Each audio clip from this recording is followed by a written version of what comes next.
Hello students, आज हम लोग पढ़ेंगे एक नई chapter cell structure and function. Cell structure and function का आज हमने फर्स्ट पार्ट आपके सामने रख रहा हूँ। इसमें हमने सेल के बारे में कुछ फैक्ट्स जो हैं वो रखा है। फिर डिस्कवरी ऑफ सेल को हमने डिस्कस किया है और उसके बाद शेप साइज ऑफ सेल्स को हमने डिस्कस किया। तो सबसे पहले हम देखते हैं some facts about the cell. In all living organism cells are the basic structural unit. आप अभी तक क्लास 6-7 में पढ़ लिए हैं प्लांट्स के बारे में, एनिमल्स के बारे में। क्लास 7 में भी आप पढ़े एनिमल न्यूट्रिशन, प्लांट्स न्यूट्रिशन। तो वहाँ भी आप देखे हैं जो सेल के अंदर रेस्पिरेशन होता है, प्लांट्स में फोटोसिंथेसिस भी होता है तो सेल के अंदर होता है, या रेस्पिरेशन भी होगा, एनर्जी का जो आउटपुट होता है ग्लूकोज को ब्रेक डाउन करके उस सेल के अंदर होता है। और प्लांट है, एनिमल है, या आपने माइक्रो ऑर्गेनिजम्स के बारे में सुना है, ईस्ट के बारे में आपने सुना है, बैक्टीरिया के बारे में सुना है, अमीबा के बारे में सुना है। ये सारे जो हैं whether they are micro organism, a small microscopic organism, और a big tree like mango tree, और a big animal like elephant और human beings, all organisms body is made up of the basic structure unit and that is called cell। कोई भी पौधा, कोई भी जंतु, कोई भी सूक्ष्म जीव का शरीर सूक्ष्म कोशिकाओं का बना होता है। और जैसे हम लोग बिल्डिंग बनता है, आपका घर बनता है, आपके आसपास बनता है, तो आप देखते हैं कि एक ईंट को जोड़ करके बिल्डिंग का निर्माण हो जाता है। इसीलिए सेल्स को हम लोग जो ईंट है, ब्रिक्स है, उससे भी कंपेयर कर सकते हैं।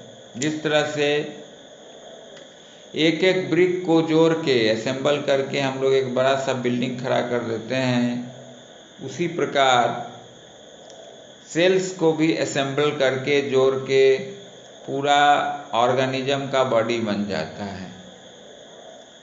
लेकिन एक ब्रिक्स में और एक सेल में अंतर है। ये अंतर है कि cells in the living organism are complex living structure unlike non living bricks. ये ब्रिक्स जो है ये नॉन लिविंग स्ट्रक्चर हैं, ये सिंपल हैं, मड के बने हुए हैं, क्ले के बने हुए हैं सिंपली। लेकिन सेल के बारे में अब हम लोग आगे जब स्ट्रक्चर की बात करेंगे कि प्लाज्मा मेम्ब्रेन या सेल मेम्ब्रेन उसका बाउंड्री है, उसके अंदर ऑर्गेनेल्स हैं, साइटोप्लाज्म है, न्यूक्लियस है, mitochondria, different type of organelles हैं। So it is a very complex structure. ये नहीं है कि वो ब्रिक्स की तरह है। हम सिर्फ उसको एक स्ट्रक्चरल यूनिट के रूप में समझने के लिए कंपेयर करके देख सकते हैं कि जिस तरह से एक दीवार एक बना के एक बड़ा बड़ा ऊंचा ऊंचा बिल्डिंग खड़ा कर लेते हैं हम ब्रिक्स को जोड़ जोड़ के, उसी तरह से सेल जो है उसको सेल से ही समझ लीजिए। वो हम लोग आगे देखेंगे टिश्यू बनता है, टिश्यू से ऑर्गन बनता है, ऑर्गन से ऑर्गन सिस्टम बनता है, ऑर्गन से पूरा का पूरा ऑर्गेनिज्म बन जाता है। अब देखें यहाँ जैसे अभी डाइजेशन इन एनिमल्स पढ़े होंगे क्लास 7 में। तो डाइजेस्टिव सिस्टम में आपने पढ़ा alimentary canal and associated glands. तो जितने भी जैसे अब उसमें माउथ है, एसोफेगस है, स्मॉल इंटेस्टाइन है, स्टोमक है, लार्ज इंटेस्टाइन है, लीवर है, पैंक्रियाज है, सेलिब्रेंस, ऑल आर ऑर्गन्स। और each and every organ is made up of different type of tissue like epithelial tissue, connective tissue, nervous tissue, and each tissue is made up of similar cells in structure and function. So ultimately we can see that cell is the basic structural unit of a living organism and it is also a functional unit of living organism.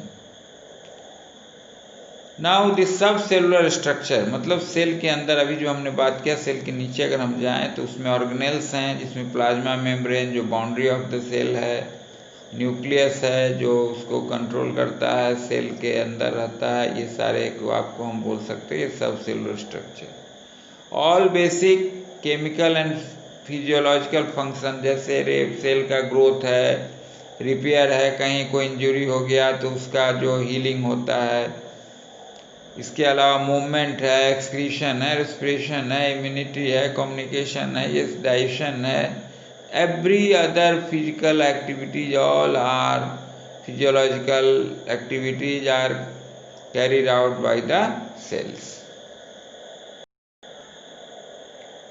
अब है कि cell का सबसे पहले खोज किसने किया, तो रॉबर्ट हुक साहब ने इसका खोज किया। इसका श्रेय जाता है रॉबर्ट हुक को। The credit goes to the English scientist Robert Hooke, who observed the slices of cork in the year of 1665, which is part of bark of the tree। Tree के ऊपर का जो बड़ा बड़ा ट्री होता है उसका ट्रंक बोलते हैं स्टेम को, उसके ऊपर का जो आवरण होता है, कोटिंग होता है, उसको बार्क बोलते हैं। और उसी से उन्होंने सेल निकाला और उसको एक्चुअली ही has to exhibit a microscope, simple microscope, और उस माइक्रोस्कोप को फंक्शन के लिए उन्होंने उसमें डाला, उस बार्क ऑफ ट्री के सेक्शन काट करके, और उसमें उन्हें पार्टीशन बॉक्स लाइक स्ट्रक्चर मिले, जिनका उन्होंने हनी कॉम, जो मधुमक्खी का छत्ता होता है, आज आगे हम आपको दिखाएंगे वो डायग्रामेटिक रिप्रेजेंटेशन हनी कॉम का, और उससे उन्होंने उसको कंपेयर किया और उसका नाम उन्होंने सेल रख दिया।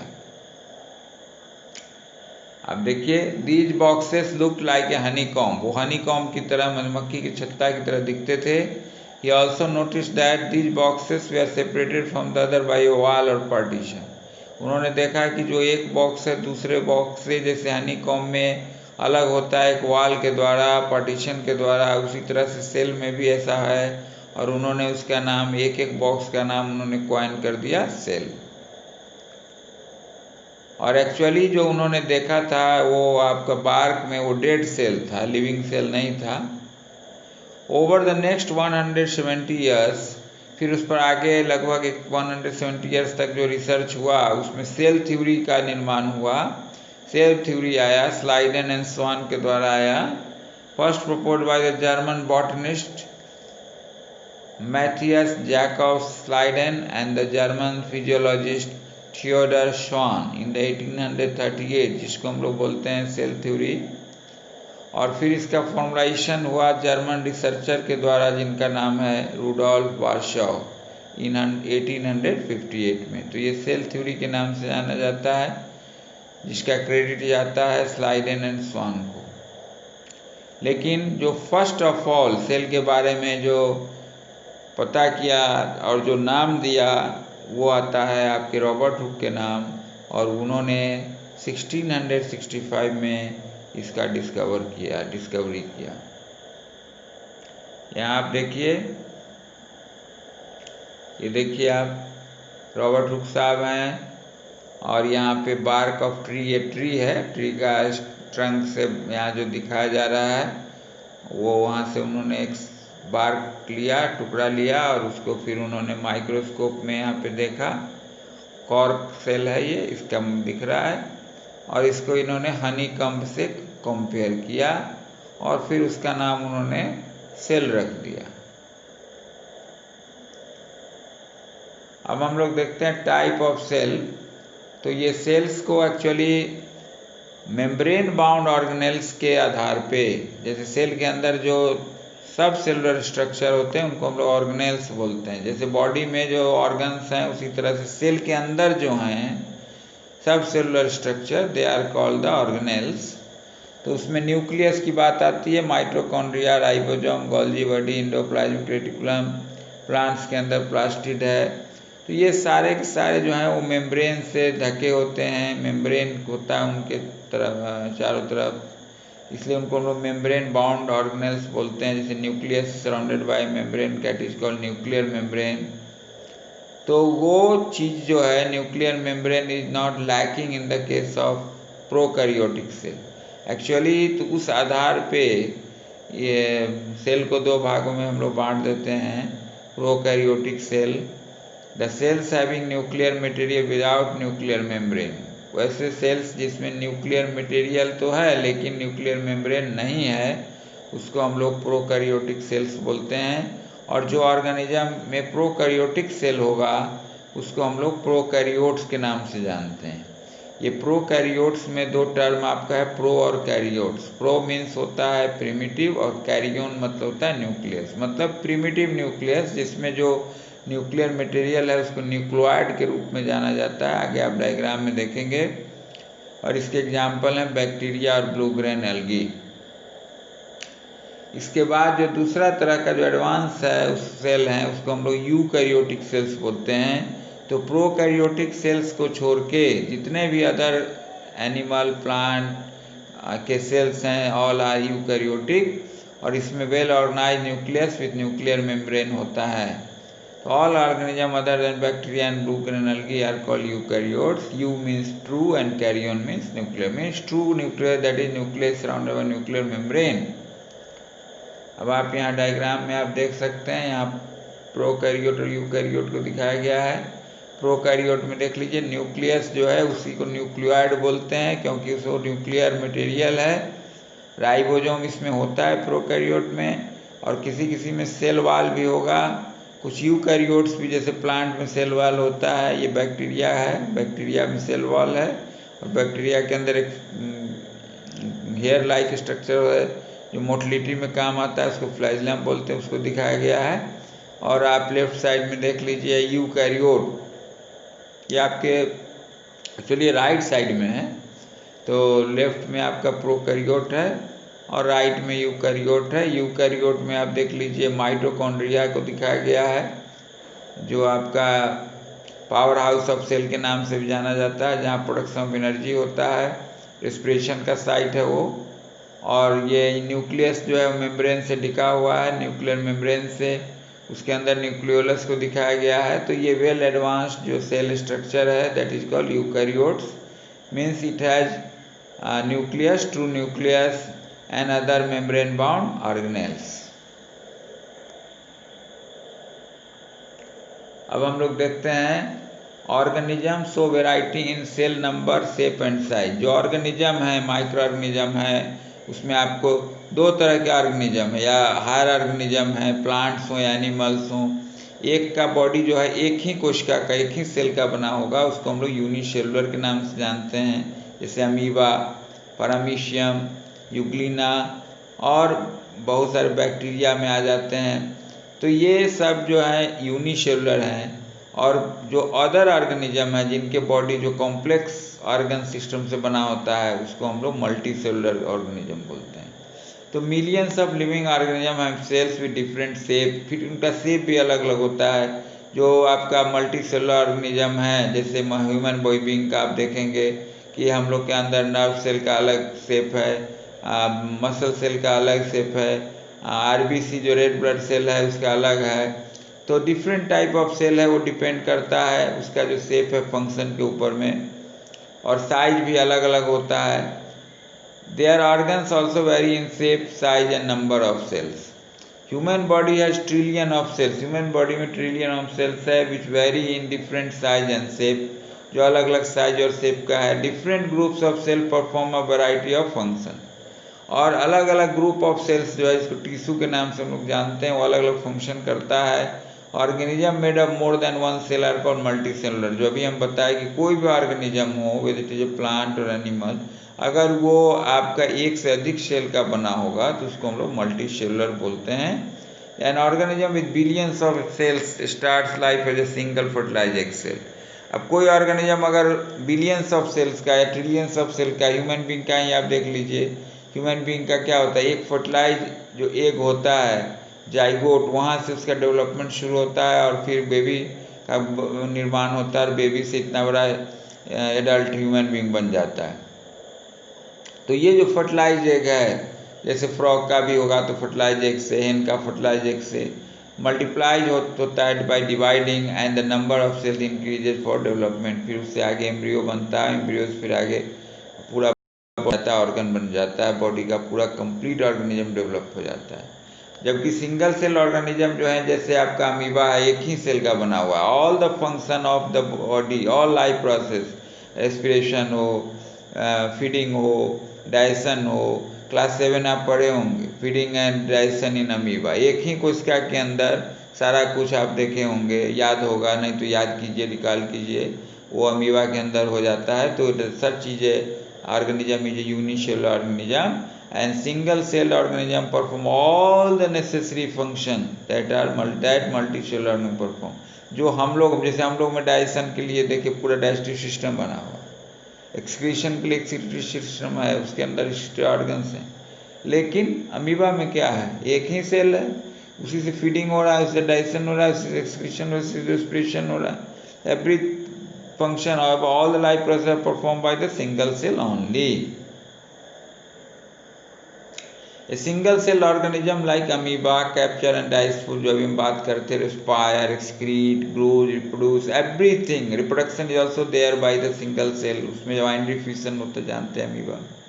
Similar function in multi cell organism carried out by group of specialised cell form in different tissue. जबकि मल्टी सेलुलर में क्या हो जाता है, ऑर्गन सिस्टम डिफरेंट टिश्यू के बने हुए होते हैं, और टिश्यू का या ऐसे कर लीजिए कि cells of similar structure and function क्या बनाते हैं, tissue, and different tissue make what organ, different organs work together to form a system, and different organ system constitute है कंप्लीट ऑर्गेनिज्म। तो ऊपर से जाए हर की या नीचे से जाए, दोनों बात समझ में आती है।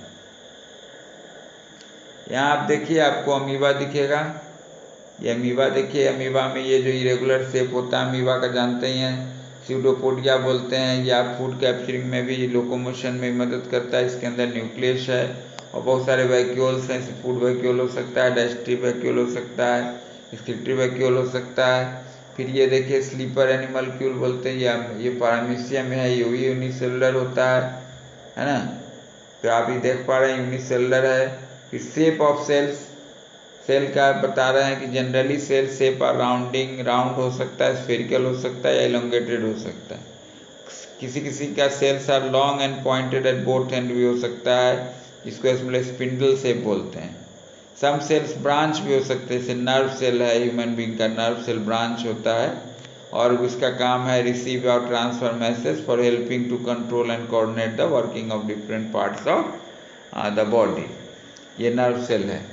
Components of the cell are enclose in a membrane. अब जो भी सेल के कंपोनेंट्स हैं वो एक मेम्ब्रेन में इंक्लोज होते हैं, and that is called cell membrane. इसको हम लोग सेल मेम्ब्रेन या प्लाज्मा मेम्ब्रेन के नाम से जानते हैं।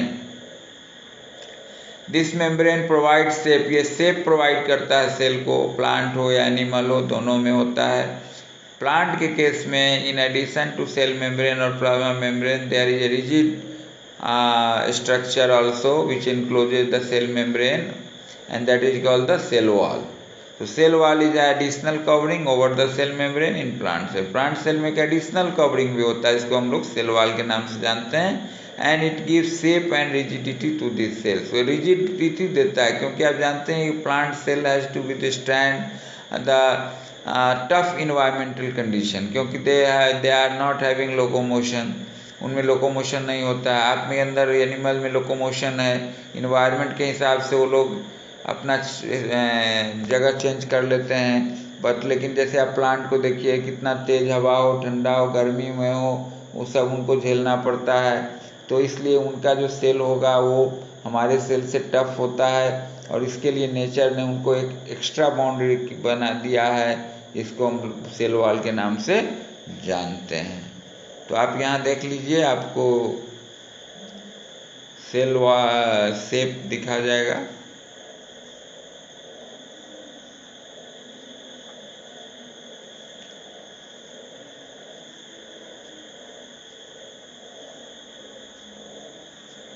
ये आप देख लीजिए, amoeba paramecium shape of cell में आइए, ये देखिए, ये यहाँ पे आपको दिखेगा, ये ए में आपको दिखेगा red blood cell of human, और बी में आपको दिखेगा spindle shape cell of muscle, ये मसल सेल है, स्पिंडल शेप है ह्यूमन बींग का, और जो ये थर्ड वाला आप देख रहे हैं ब्रांच सेल, ये आपका नर्व सेल है, इसको न्यूरॉन के भी नाम से जानते हैं। इसमें जो ऊपर वाला स्ट्रक्चर है उसको सेल बॉडी या साइटोन बोलते हैं, और पीछे जो लंबा सा स्ट्रक्चर है उसको एक्सॉन बोलते हैं।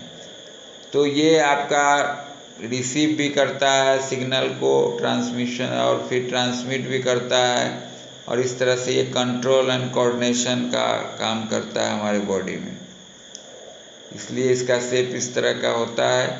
अब साइज का जहाँ तक हम बात करें तो सेल का साइज फिक्स नहीं है, ये बहुत छोटा से लेकर बहुत बड़ा भी हो सकता है। द सेल्स लिविंग ऑर्गेनिज्म में भी as a small as a millionth of a metre, जिसको हम लोग माइक्रोमीटर और माइक्रोन के नाम से जानते हैं, या फिर ये फ्यू सेंटीमीटर का भी हो सकता है। Most of the cell are microscopic in size and are not visible to naked. अधिकांश जो सेल हैं जो माइक्रोस्कोपिक हैं उनको हम लोग नंगी आँखों से नहीं देख सकते हैं, और उसको फिर हम लोग को देखना है तो माइक्रोस्कोप की सहायता से हम लोग उसको इनलार्ज करके देख पाते हैं। जो स्मॉलेस्ट सेल है वो आपका बैक्टीरिया का है, जिसका साइज 0.1 to 0.5 माइक्रोमीटर का होता है, और जो लार्जेस्ट सेल है वो ऑस्ट्रिच एग होता है, जिसका साइज आपका 170 mm इंटू 130 mm का होता है। तो इस तरह से आप देख पा रहे हैं कि जो स्मॉलेस्ट सेल की माइक्रोमीटर में आ गया, और लार्जेस्ट सेल आपका 170 mm है, मतलब इसको अगर सेंटीमीटर में बदल सकते जानते हैं, 10 mm इक्वल टू 1 cm, तो सेंटीमीटर में भी आप इसको लिख सकते हैं। Size of cell has no relation with the size of the body. अब ये कोई ज़रूरी नहीं कि जैसे एलिफेंट बहुत बड़ा है तो उसका सेल बहुत बड़ा होगा, नहीं, वो डिपेंड करता है कि कहाँ किसका फंक्शन कैसा है, उस हिसाब से साइज ऑफ सेल भी होगा। इसलिए एनिमल या प्लांट का बॉडी से या उसके बॉडी के शेप या साइज से सेल के शेप और साइज को कोई लेना देना नहीं है। सेल का शेप और साइज उसके फंक्शन पे डिपेंड करता है। तो इस तरह से आज हम लोग पार्ट 1 में इतना सेल के बारे में पढ़े हैं कि सेल का खोज कैसे हुआ, सेल का जो है शेप क्या है, साइज क्या है, और दो टाइप ऑफ सेल होते हैं, प्रोकैरियोट सेल किसको कहते हैं, यूकैरियोट सेल किसको कहते हैं। सेल को हम लोग basic structure and functional unit क्यों कहते हैं। तो इस तरह से जो जानकारी हम लोग आज ले लिए सेल के बारे में, और नेक्स्ट डे हम लोग आगे फिर जो स्ट्रक्चर ऑफ सेल है इसमें साइटोप्लाज्म और अदर सेल ऑर्गेनेल के बारे में हम लोग पढ़ेंगे। तो थैंक यू वेरी मच।